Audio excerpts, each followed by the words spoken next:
Hello बच्चों, let's read the question. As the temperature is increased, the time period of a pendulum. तो बच्चों basically हमें consider करना है एक पेंडुलम. इस पेंडुलम में हमें इंक्रीज करना है टेम्परेचर. सो हम टेम्परेचर को डिनोट कर देते हैं कैपिटल T से और हमें बताना है that what will be the effect on its time period. So बच्चों टाइम पीरियड को हम लोग डिनोट कर लेते हैं टी नॉट से. सो फर्स्ट ऑफ ऑल देखते हैं what is the meaning of pendulum. अगर हम चेक करें सिंपल पेंडुलम को, तो एक सिंपल पेंडुलम को हम बेसिकली आइडियल पेंडुलम की तरह तब कॉल करेंगे जबकि उसमें एक पॉइंट मास हो. तो first necessary condition is a point mass जो कि सस्पेंडेड होगा एक weightless inextensible then perfectly flexible string से.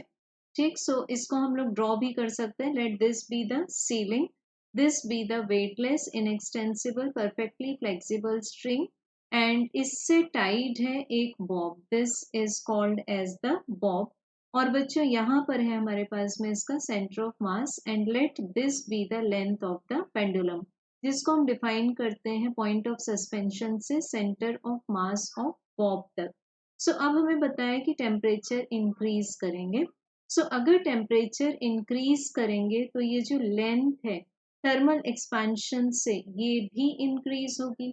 और बच्चों अगर लेंथ इंक्रीज होगी स्टिल जो हमारे पास में सेंटर ऑफ मास है, जो centre of mass of the Bob है, वो तो उसी पोजीशन पर ही रहेगा, that will at the centre of the Bob.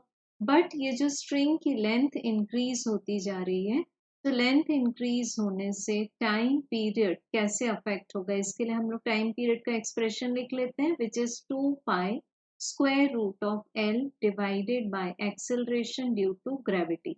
Now 2 pi is constant, small g at a place is constant. तो जो टाइम पीरियड है वो डायरेक्टली प्रोपोर्शनल है स्क्वायर रूट ऑफ एल से.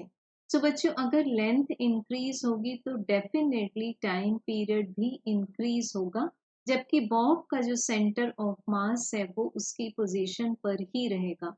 अब हम लोगों ने लेंथ को कैसे डिफाइन किया था, पॉइंट ऑफ सस्पेंशन से सेंटर ऑफ बॉब तक.